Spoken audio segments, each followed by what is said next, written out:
Good afternoon, sir. I'm Catherine Imsalana from BSA R101.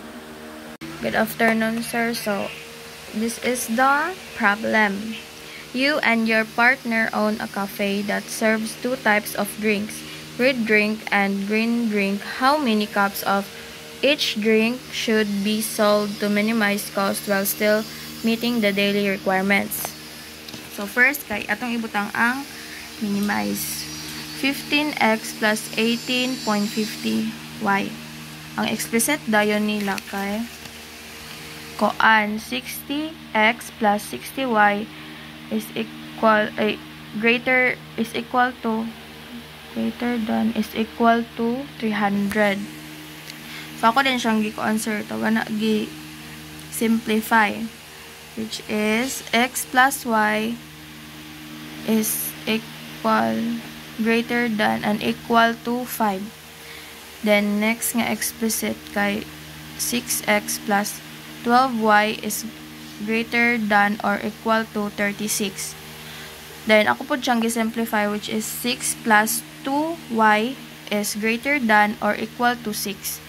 Then ang next explicit kay 30x plus 10y is greater than or equal to 90. Niya ako po siyang gi-simplify. 3x plus y is greater than or equal to 9. Greater than siya, sir, kay koan. Taga na. Ga-meet pa man siya or more like ga-exceed pa siya sa minimum. Then next din kaya ako na din gi-solve.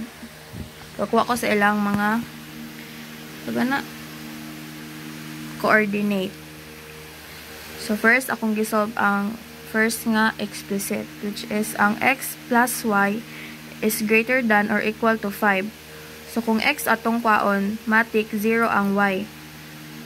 So x plus y equals 5. So dapat kung kuan, imo na siyang magkuha na kag kanang coordinate, imong i-transpose ang greater than or equal to sa equal na lang. Then, ang koan, x plus y equal 5, ang x niya kay 5 or 5, 0.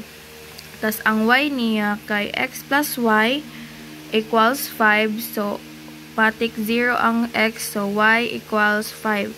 So, ang iyang coordinate or point kay 0, 5. Next nga, coordinate kay ang x plus 2y greater than or equal to 6. So transpose ang koan greater than or equal to equal na lang. So ang x niya kay 6, 0. Tapos ang y niya same sa ganya sa x, imurang 0 ang x kay y matong kwaon. So ang iyang makuha kay 3. Next kay ang last explicit. 3x plus y is greater than or equal to 9. Or gyapon imo siyang himog equal ang greater than or equal to 9. Imo siya og equal, tapos kuha na din nimo ang x og y. Ang x niya kay 3, tapos ang y kay 9. So pag human nimo og kuan, solve na natay mga pila atong kuan dere. Unom tanan atong point.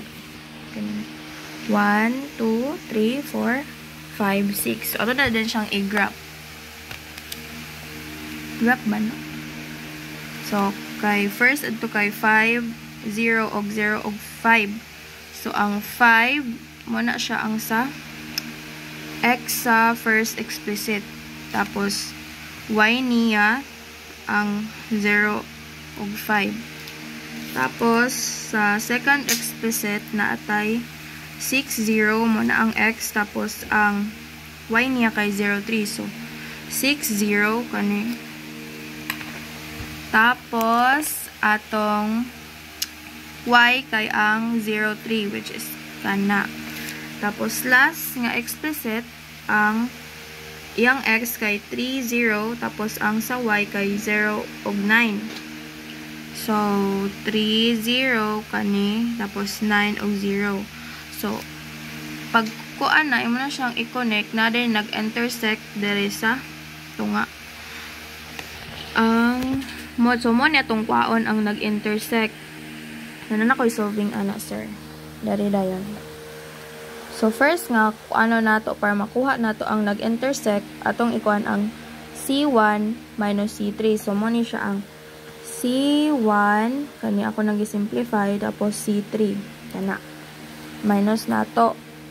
So, wala na ko nangita og kanang gamay nga ay kanang number para mahimo og 0 ang x kay.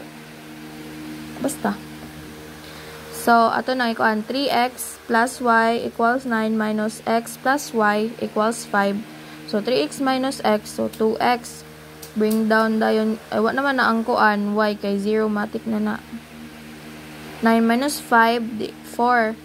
Dayon, 2x divide 2, then 4 divide 2. So, ang x na to kay 2. So, para makuha na to ang y, dapat atong kaning tong atong nakuha ato siyang i-substitute dito sa x sa C1 or kadtong explicit 1 nato.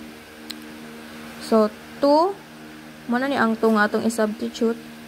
2 plus y equals 5. So bring atong ikuan ang y tapos atong i-balhin ang 2 sa pikas. So y equals 5 minus 2. So, y equals 3. So, atong y dira kay kanang 3. So, nanatay point or coordinate nga 2, 2, and 3. Ano na ang first nga coordinate nato nga nag-intersect sa atong nakuha nga tana, sa atong linear. Next, dayon kay C2 minus C1. Ang C2 nato kay kani tapos ang C1 kana. So x plus 2y equals 6, x plus y equals 5. So pag i-minus nimo 0 na ang x, 1 ang 2 minus 1. So pwede ra siya butangan mo 1 or pwede na lang y na lang siya dito. So, y na din ako equals 6 minus 5. So, 1. So, muna itong y. So, pagkuha din nato sa atong x, atong isubstitute ang 1 nga atong nakuha. Ay, 1 lagi. Which is atong y nga bago. So, gamiton nato siya sa kuan. Man ako ni gamit. Sa explicit 1. Isubstitute ra nimo. X plus y equals 5. So, x plus 1. Kaya mo man ang y nato. X plus 1 equals 5. So, x atong ibalhin ang 1. So, 5 minus 1 equals x equal 4. So, nanatay second nga point or coordinate. Second nga point or coordinate which is 4 o 1. Apil dyan po ni siya dito sa nag-intersect. Tapos, last dayon kay sa may last ano? Kani 2 atong i-times sa 2 ang explicit 3. Anong times mo na? So, 2 times 3x kay 6x. 2 times y or 1y or y. So, 6x plus 2y equals 2 times 9, 18. So, nada. Atong ato din gi-minus sa kuan, explicit 2. Muna din na siya. Muna nakuha niya.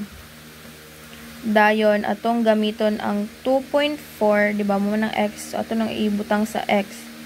3 times 2.4 plus y equals 9.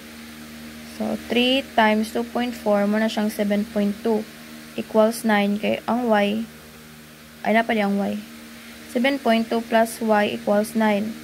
So, y ibalhin din natong 7.2. So, 9 minus 7.2 equals y equals 1.8. So, mo na ang nag-intersect.